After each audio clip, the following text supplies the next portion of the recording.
Hello everyone, well उम्मीद करता हूँ चैप्टर नंबर 8 के ओटीज़ आप लोगों ने लगा लिए होंगे।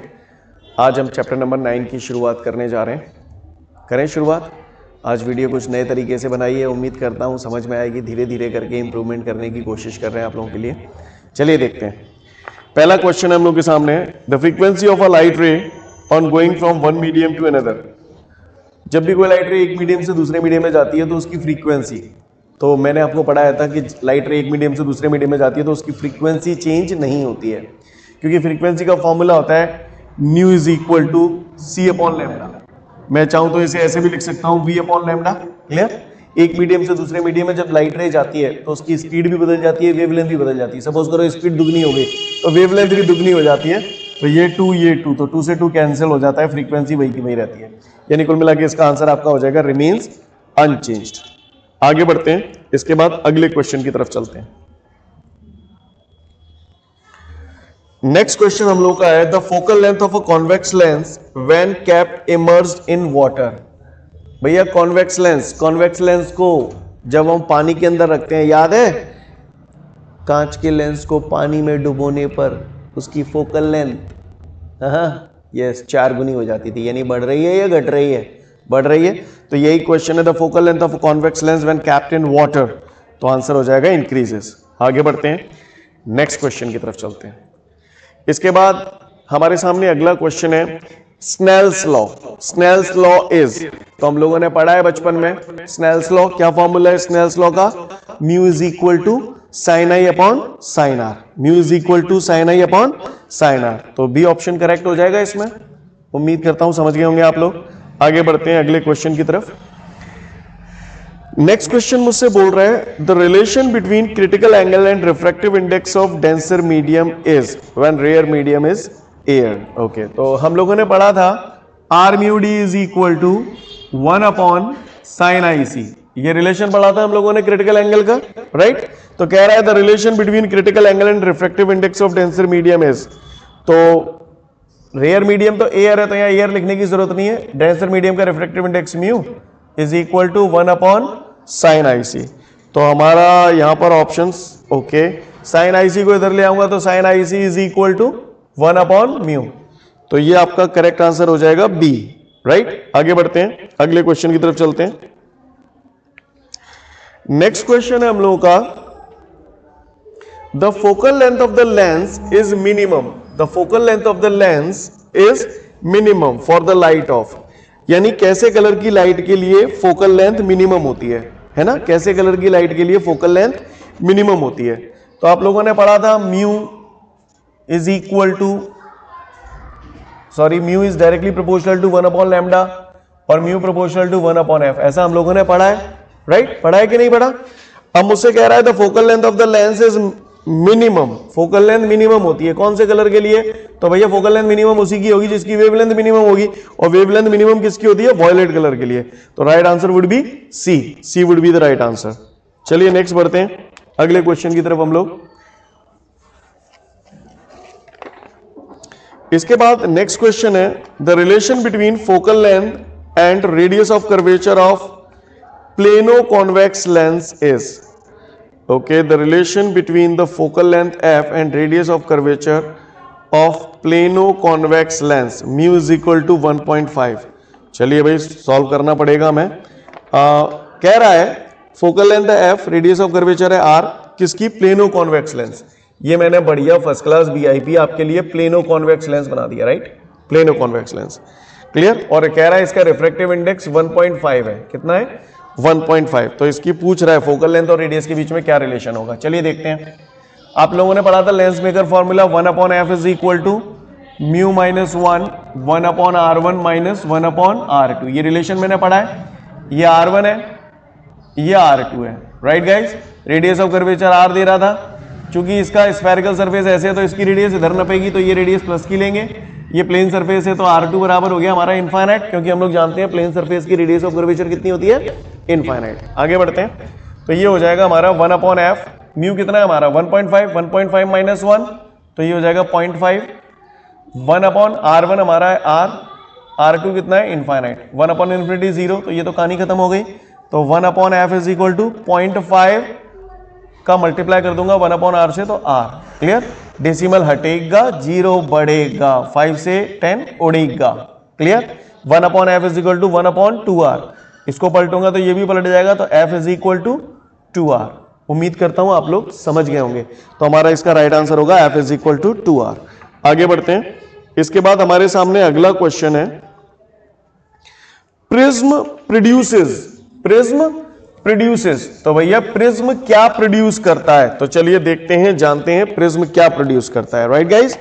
तो भाई लोगों, prism produces only deviation, only dispersion, deviation and dispersion both, no deviation no dispersion.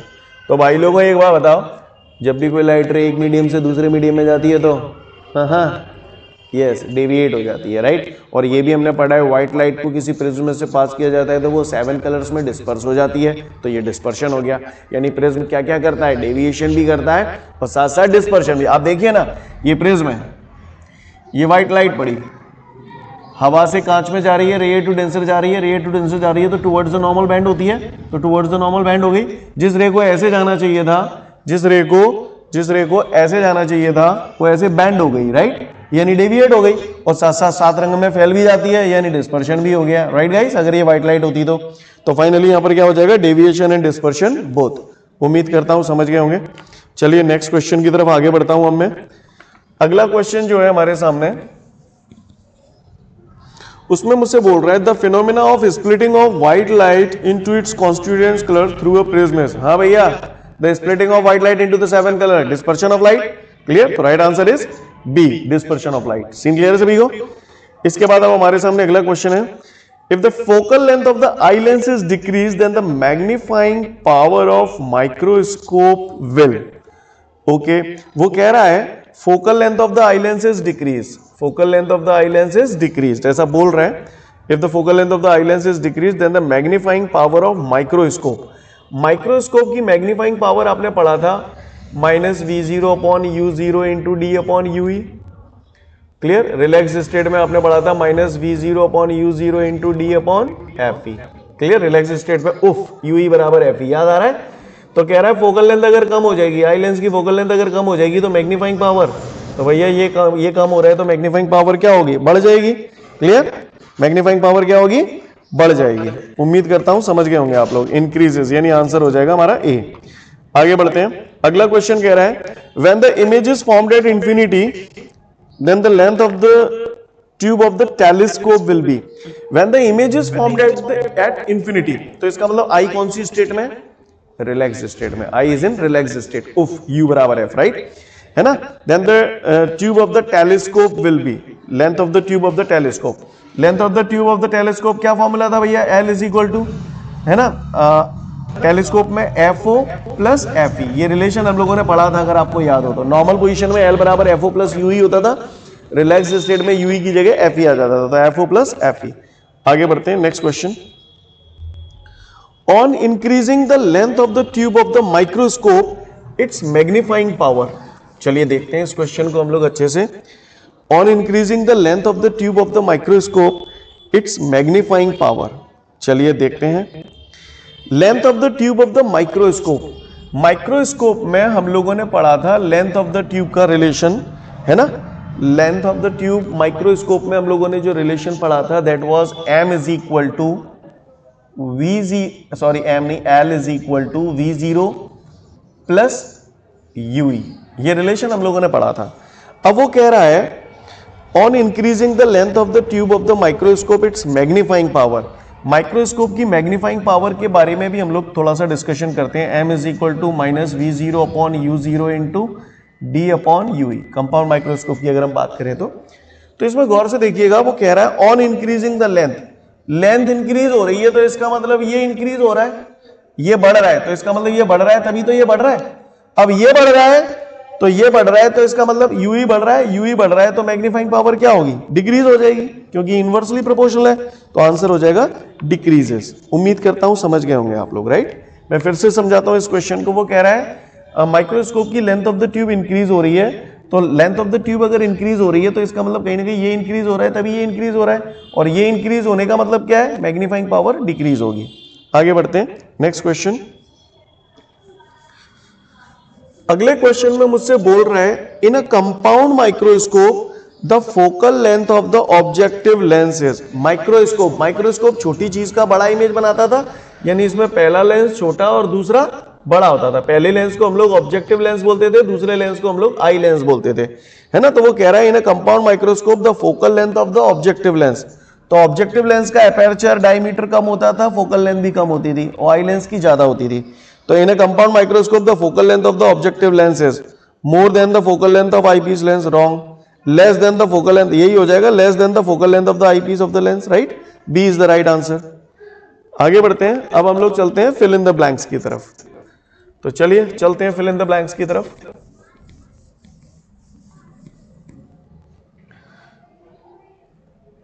Fill up है हमारे सामने। फिलअप जो है, the speed of light in denser medium is, the speed of light in denser medium is fill in the blanks then speed in rare medium. भैया denser medium में speed of light, आपको याद है class में कई बार पढ़ाता था, road खाली है, रोड पे मैंने बोला दौड़ो तो आपकी कुछ ना कुछ स्पीड होगी।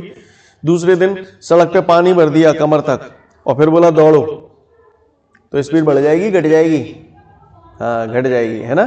क्योंकि पहले दिन जब सड़क पे आप दौड़ रहे थे, सड़क पे जब आप दौड़ रहे थे तो हवा थी चारों तरफ तो स्पीड ज्यादा थी। दूसरे दिन पानी था तो स्पीड कम हो गई, यानी हवा के बाद पानी आपने भर दिया, यानी मीडियम रेयर से डेंसर कर दिया, और डेंसर कर दिया तो स्पीड क्या होगी? कम हो गई। तो वही क्वेश्चन है, the speed of light in denser medium is fill in the blanks then speed in rare medium. तो लेस आ जाएगा इसका आंसर, है ना। डेंसर मीडियम में जो स्पीड होती है वो लेसर होती है रेयर मीडियम से। आगे बढ़ते हैं नेक्स्ट क्वेश्चन की तरफ। इसके बाद हमारे को एक ओटी दिया हुआ है, एक ओटी नहीं सॉरी एक और फिलअप दिया हुआ है, the air bubble in water behaves as a, ये भी मैं बताऊं? Air bubble inside water, come on. Yes, air bubble inside water behaves like a concave lens. गौर से देखिएगा इसको, दिस इज साडा पानी, राइट, और इसके अंदर air bubble, air bubble, bubble ऐसे होते हैं, राइट। एयर बबल है यानी इसका रिफ्रैक्टिव इंडेक्स 1, और पानी के अंदर है तो पानी का रिफ्रैक्टिव इंडेक्स 1.33। बताया था ना, जिसकी लाठी उसकी भैंस, याद आ रहा है।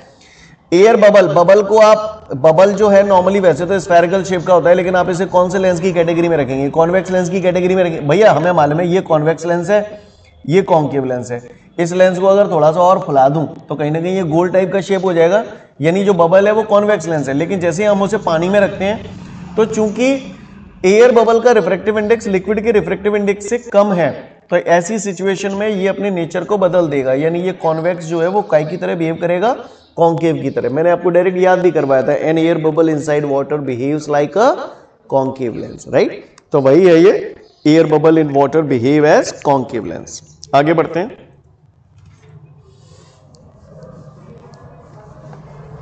नेक्स्ट फिलअप जो है हमारे सामने, the focal length of a lens is maximum for fill in the blanks colour of light. The focal length of a lens is maximum for fill in the blanks colour of light. तो answer would B red colour of light. आपको पढ़ाया है मैंने chapter पढ़ाया था तो एक note पढ़ाया था, mu proportional to 1 upon lambda proportional to 1 upon f. Focal length और वेवलेंथ दोनों एक दूसरे के डायरेक्टली प्रोपोर्शनल होती है, तो फोकल लेंथ मैक्सिमम उसी का होगा जिसकी वेवलेंथ मैक्सिमम होगी, और वेवलेंथ मैक्सिमम किसकी होती है? रेड कलर की होती है ना। तो वो कह रहा है the focal length of a lens is maximum for, तो आंसर हो जाएगा रेड कलर ऑफ लाइट। आगे बढ़ते हैं, अगले क्वेश्चन की तरफ बढ़ते हैं हम लोग, है ना। The deviation of violet ray is fill in the blanks for a prism. फिर से देखता हूं, the deviation of violet ray is fill in the blanks for a prism. Deviation from a prism हम लोगों ने रिलेशन पढ़ा था, angle of minimum deviation delta M is equal to mu minus 1 into A. Delta M is directly proportional to mu, और mu proportional to होता है 1 upon lambda, ऐसा हम लोगों ने पढ़ा है।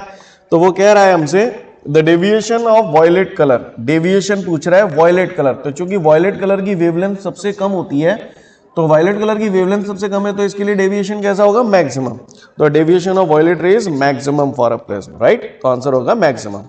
आगे बढ़ते हैं, नेक्स्ट क्वेश्चन है हमारे सामने,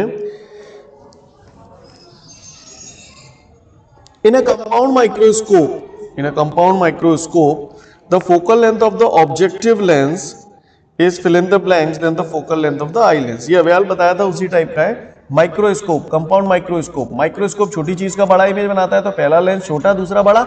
ये पहला लेंस ऑब्जेक्टिव लेंस होता है, दूसरा आई लेंस होता है। तो ऑब्जेक्टिव लेंस का फोकल लेंथ आई लेंस से कैसा है, कम है। तो वो यही पूछ रहा है in a compound microscope the focal length of the objective lens is smaller than the या less than the focal length of eye lens. आगे बढ़ते हैं नेक्स्ट क्वेश्चन की तरफ।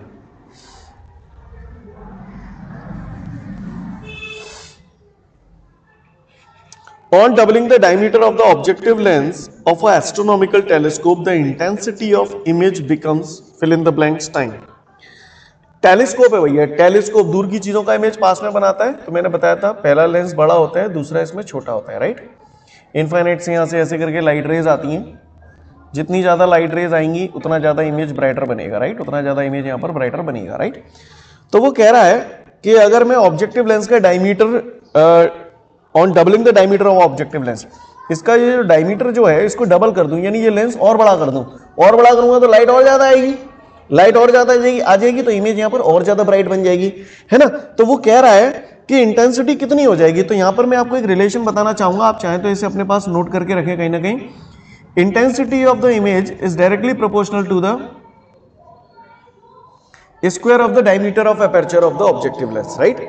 यानी अपर्चर का डायमीटर अगर दुगना कर दूंगा तो अगर ये इसे डबल करूंगा तो 2 का स्क्वायर होके ये कितना हो जाएगा, 4 टाइम्स, यानी इंटेंसिटी ऑफ इमेज जो हो जाएगी वो 4 टाइम्स हो जाएगी, क्लियर। अगर मान के चलिए डायमीटर में 3 गुना कर दूंगा तो इमेज 9 टाइम्स हो जाएगी, क्लियर। तो उम्मीद करता हूं आप लोग समझ गए होंगे, है ना। तो वो कह रहा है on doubling the diameter of objective lens of N astronomical telescope the intensity of image becomes 4 times. ये रिलेशन याद रखना बेटा, इसे मेंशन कर लेना आप लोग, है ना। Intensity of the image is directly proportional to the square of the diameter of the objective lens. आगे बढ़ते हैं अगले क्वेश्चन की तरफ।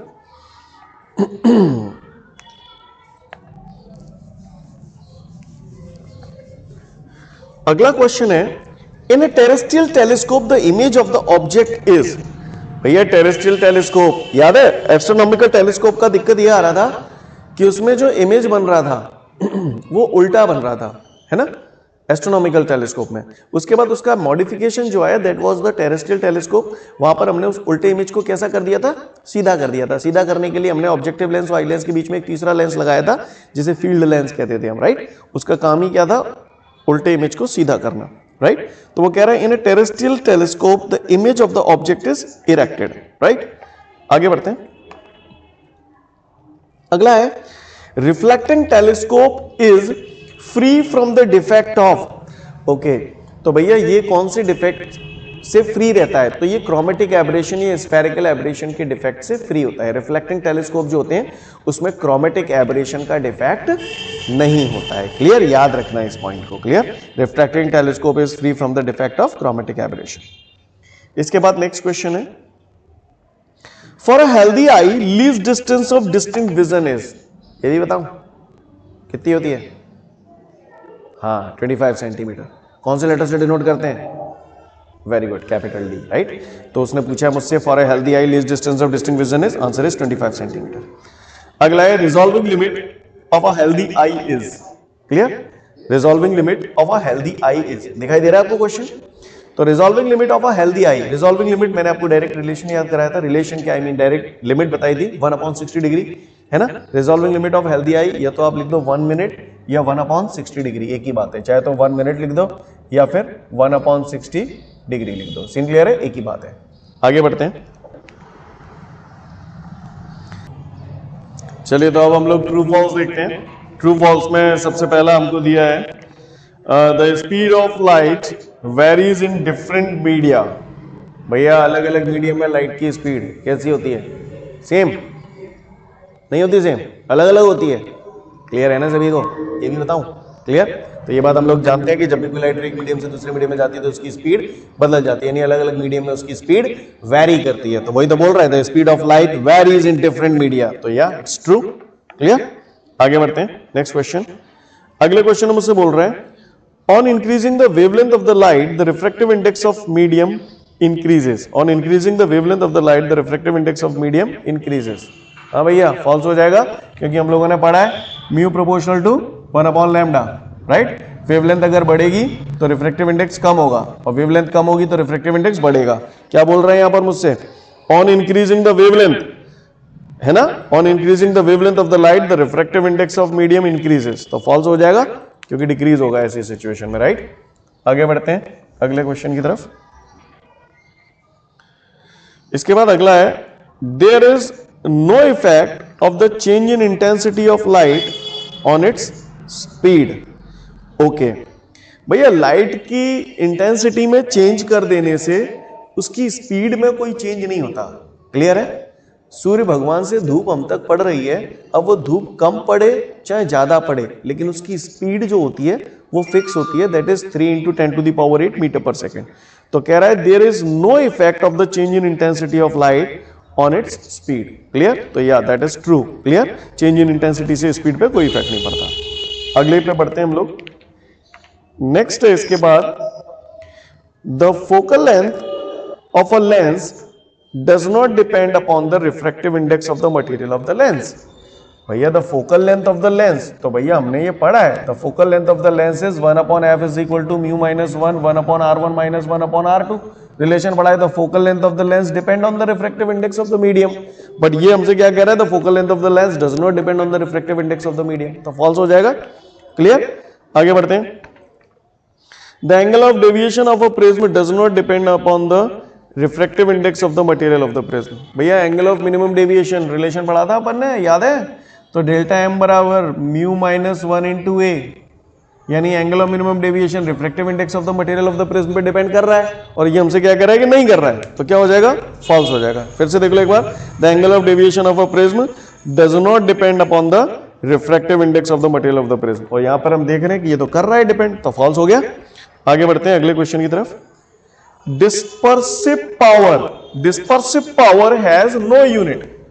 dispersive power has no unit, तो ये ट्रू हो जाएगा। क्यों ट्रू हो जाएगा? क्योंकि dispersive power का रिलेशन पढ़ा था मैंने, omega is equal to theta upon delta Y.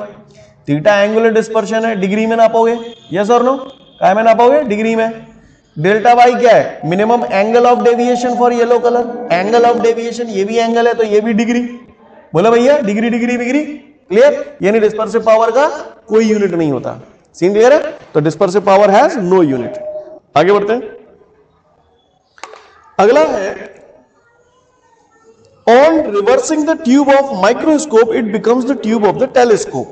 देखो भाई, ये अच्छा क्वेश्चन है, थोड़ा ध्यान से सुनिएगा। वो ये मुझसे कह रहा है कि जैसे ये माइक्रोस्कोप में छोटी चीज का बड़ा इमेज देखते हैं, पहला लेंस छोटा दूसरा बड़ा। टेलीस्कोप में दूर की चीज का इमेज पास देखते हैं, तो पहला लेंस बड़ा दूसरा छोटा, राइट? सीन क्लियर है? ऐसा अपन ने पढ़ा है। तो फिलहाल यहां पर ये क्वेश्चन ये है कि माइक्रोस्कोप को अगर मैं ऐसे पलट दूं, अगर मैं ये पलट दूं तो जाहिर सी बात है ये इधर आ जाएगा, ये इधर आ जाएगा, तो ऐसी सिचुएशन में तो फिर ये टेलीस्कोप बन जाएगा। माइक्रोस्कोप को ही अगर मैं पलट दूं, ऑब्जेक्टिव लेंस और आई लेंस को इधर उधर कर दूं, पलट के रख दूं, तो फिर वो आई टेलीस्कोप बन जाएगा। ऐसा होता है या नहीं होता? तो भाई ऐसा नहीं होता। क्लियर? ऐसा यानी माइक्रोस्कोप को अगर आप पलट के रख देंगे तो वो टेलीस्कोप की तरह बिहेव नहीं करेगा।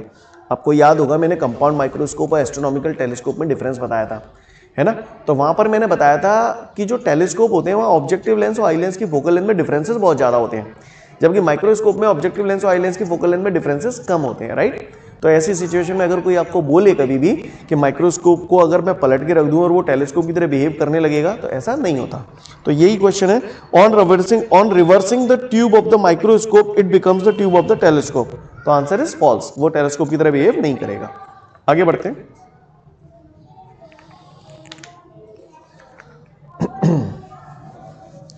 अगला क्वेश्चन है, if the focal length of the eye lens is increased then magnifying power of the microscope फिर से देखते हैं, if the focal length of the eye lens is increased then magnifying power of microscope की magnifying power की बात कर रहा है बच्चों। तो माइक्रोस्कोप की मैग्नीफाइंग पावर मैंने रिलेशन पढ़ा था -v0/u0 into d/ue। Relax state में होता था -v0/u0 into d/ue की जगह f ही आता था। अब वो कह रहा है f ही बढ़ा रहा हूं, focal length of the eye lens बढ़ा रहा हूं, तो मैग्नीफाइंग पावर क्या हो जाएगी? कम हो जाएगी। क्लियर? मैग्नीफाइंग पावर क्या हो जाएगी?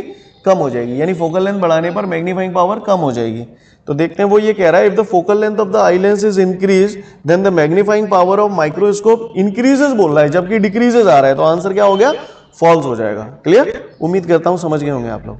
समझ गए कि नहीं समझ गए? ठीक है, आगे बढ़ते हैं अगले क्वेश्चन की तरफ।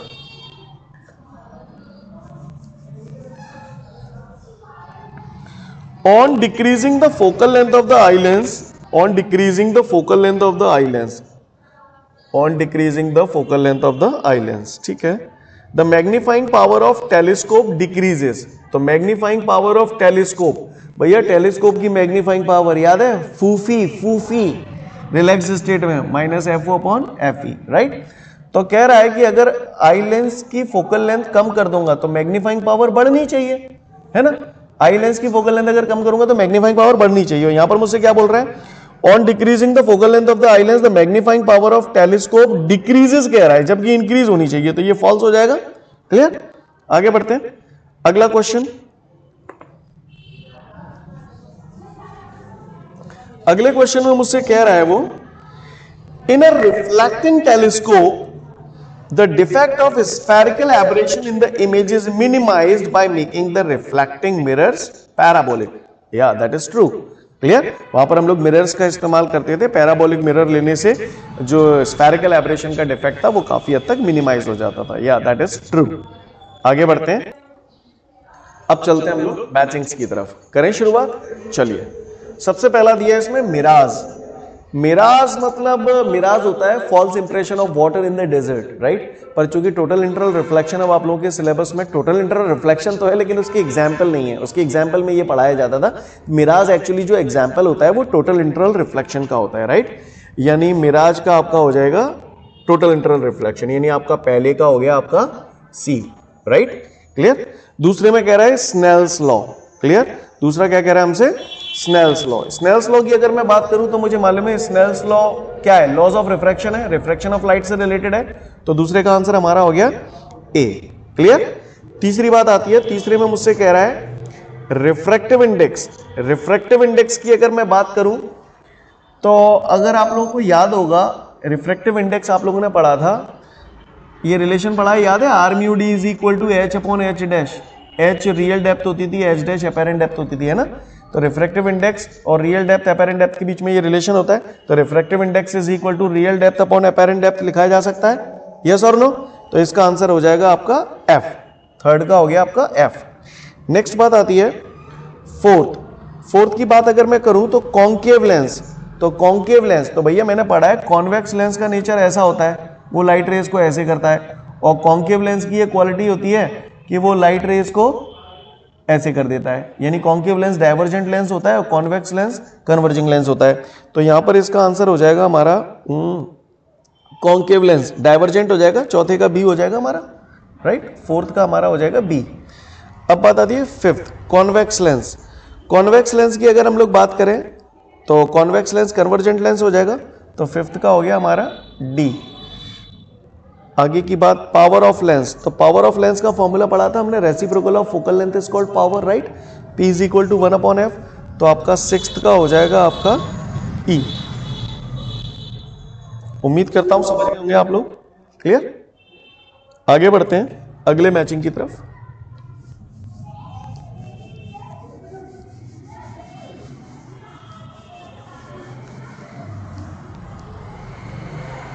नेक्स्ट मैचिंग है हमारे सामने, पहला ब्लू कलर ऑफ स्काई। भाई कलर ऑफ स्काई, स्काई के जो कलर नजर आते हैं हमें, है ना, तो वो सब स्कैटरिंग की वजह से होता है। तो पहला ब्लू कलर ऑफ स्काई, तो इसका हो जाएगा स्कैटरिंग ऑफ लाइट। पर चूंकि अब इससे हमको कोई लेना देना नहीं है दूर दूर तक, क्योंकि स्कैटरिंग ऑफ लाइट हम लोग के सिलेबस में नहीं है, राइट। तो पहले का आंसर हुआ डी। क्लियर, डी हो गया स्कैटरिंग। इसके बाद दूसरी बात आती है, यहां पर वो कह रहा है टेरेस्ट्रियल टेलीस्कोप। टेरेस्ट्रियल टेलीस्कोप की अगर मैं बात करूं तो टेरेस्ट्रियल टेलीस्कोप, भैया टेरेस्ट्रियल टेलीस्कोप में याद है आपको, ये मॉडिफिकेशन था एस्ट्रोनॉमिकल टेलीस्कोप का। यहां पर हमने उल्टे इमेज को सीधा किया था, लेकिन ऐसा करने के लिए हमने एक एक्स्ट्रा लेंस का यूज किया था। टेरेस्ट्रियल टेलीस्कोप ही तो वो टेलीस्कोप है जिसमें 3 लेंस यूज किए जाते हैं। तो टेरेस्ट्रियल टेलीस्कोप का क्या हो जाएगा, यहाँ पर यूजेस ऑफ 3 लेंस, यानी E is the right answer. तीसरा देखते हैं, तीसरा हम लोगों को बोल रहे हैं सिंपल माइक्रोस्कोप। क्लियर, तो सिंपल माइक्रोस्कोप वो यही वाला, ये सिंपल माइक्रोस्कोप होता है ना, सीआईडी वगैरह में आपने देखा ना, वो यही करता रहता है, राइट। सिंपल माइक्रोस्कोप को हम लोग एज ए रीडिंग लेंस भी यूज करते हैं। किताबों में अक्षर अगर बहुत छोटे छोटे हैं तो उसे पढ़ने के लिए हम लोग सिंपल माइक्रोस्कोप का इस्तेमाल करते हैं, राइट। तो सिंपल माइक्रोस्कोप को हम लोग एज अ रीडिंग लेंस के रूप में यूज करते हैं, यानी थर्ड का आपका हो जाएगा बी, राइट। इसके बाद अगली बात आती है हमारी fourth, eye lens of large focal length. Eye lens of large focal length, ज्यादा फोकल लेंथ का आई लेंस। तो भैया माइक्रोस्कोप पहला लेंस छोटा, दूसरा लेंस बड़ा, यानी वहां पर आई लेंस की फोकल लेंथ ज्यादा होती थी माइक्रोस्कोप्स में, तो क्या आ जाएगा इसका? Compound microscope, right. चौथे का हो गया हमारा सी। अब बात आती है अगला, minimum angle of deviation. Minimum angle of deviation का फॉर्मूला पढ़ा था हमने, delta M is equal to mu minus 1 into a. तो फिफ्थ का हो जाएगा हमारा ए, राइट। क्लियर? उम्मीद करता हूं समझ गए होंगे आप लोग। चलिए भाई शुरू करते हैं अब हम लोग वन वर्ड की तरफ, राइट। One word question. पहला मुझसे कह रहा है what is the unit of refractive index. हाँ भैया रिफ्रैक्टिव इंडेक्स, तो रिफ्रैक्टिव इंडेक्स का हमें मालूम है कोई यूनिट नहीं होता, क्योंकि हम लोगों ने पढ़ा है रिफ्रैक्टिव इंडेक्स का फॉर्मूला क्या होता है, mu is equal to sine I upon sine R. Clear? I angle है, सपोज करो साइन आई 90 डिग्री है, तो साइन 90 की वैल्यू हो गई 1। साइन आर मैंने मान लिया 30 डिग्री, तो इसकी वैल्यू 1/2। आगे कोई यूनिट थोड़ी लगाते हैं, कांस्टेंट टर्म्स आते हैं, राइट। यानी रिफ्रैक्टिव इंडेक्स का कोई यूनिट नहीं होता। तो what is the unit of refractive index? तो आंसर हो जाएगा इट हैज नो यूनिट। आगे बढ़ते हैं नेक्स्ट क्वेश्चन की तरफ। इसके बाद है what is the unit of power of lens. नहीं बताऊं पावर ऑफ लेंस की unit? Yes, very good, dioptre. कौन सा लेटर से डिनोट करते हैं? हाँ, कैपिटल डी। क्लियर? आगे बढ़ते हैं। अगला है what is the other name of a convex lens. What is the other name of a convex lens? अब यार बातों ही बातों में बता दिया थोड़ी देर पहले। कॉन्वेक्स लेंस को और कौन सा लेंस बोलते हैं? अच्छा, इशारा करूं? चलो बताओ, कन्वर्जिंग या डाइवर्जिंग? हाँ, converging lens. Clear? Convex lens का जो दूसरा नाम है वो है कन्वर्जिंग लेंस। इसके बाद नेक्स्ट क्वेश्चन है which lens is called diverging lens. हाँ, concave lens is called diverging lens. आगे बढ़ते हैं। Out of blue and red light which is deviated more by a prism. कौन सी ज्यादा डेविएट होती है ना? ब्लू कलर और रेड कलर की लाइट कह रहा है कौन सी ज्यादा डेविएट होती है। तो भैया deviation delta is equal to mu minus 1 into a पढ़े, बोला भैया। तो delta M is directly proportional to mu और म्यू प्रोपोर्शनल टू 1 लैम्डा, ऐसा अपन ने पढ़ा है। अब वो पूछ रहा है दो कलर की लाइट है ना, एक ब्लू है और एक रेड है, ठीक है भैया। तो वो पूछ रहा है out of blue and red light which is deviated more, किसका डेविएशन ज्यादा होगा। तो डेविएशन ज्यादा उसी का होगा जिसका वेवलेंथ कम होगा, जिसका वेवलेंथ कम होगा। अब ब्लू और रेड में किसका वेवलेंथ कम होता है? तो ब्लू का कम होता है, तो blue, right answer is blue. Blue is deviated more than red. Clear? आगे बढ़ते हैं। इसके बाद अगला है which type of spectrum of neon lamp. Neon lamp का स्पेक्ट्रम किस टाइप का स्पेक्ट्रम होता है? तो ये आप याद रखना, आगे के चैप्टरों में हम लोग देखेंगे इसको, फिलहाल है ना, इसको याद रखना आप। नियॉन लैम्प का जो स्पेक्ट्रम होता है that is the line spectrum. Clear? ये एटॉमिक स्टेज में है तो इसका लाइन स्पेक्ट्रम होता है। क्लियर? याद रखना इसको, ठीक है? ठीक है, तो इसके ओटीज आप लोग अच्छे से लगाइएगा और कमेंट सेक्शन में ये जरूर बताइएगा कि आपको आज वाला वीडियो ज्यादा अच्छा लगा या पुराने वाले जो वीडियोस मैंने अभी तक अपलोड किए थे वो ज्यादा अच्छे लगे, राइट? सजेशन जरूर दीजिएगा, क्योंकि आपके सजेशन के बेसिस पर ही नेक्स्ट क्लास डिपेंड करेगी, right? Thank you everyone, have a great day to all of you guys. जय हिंद।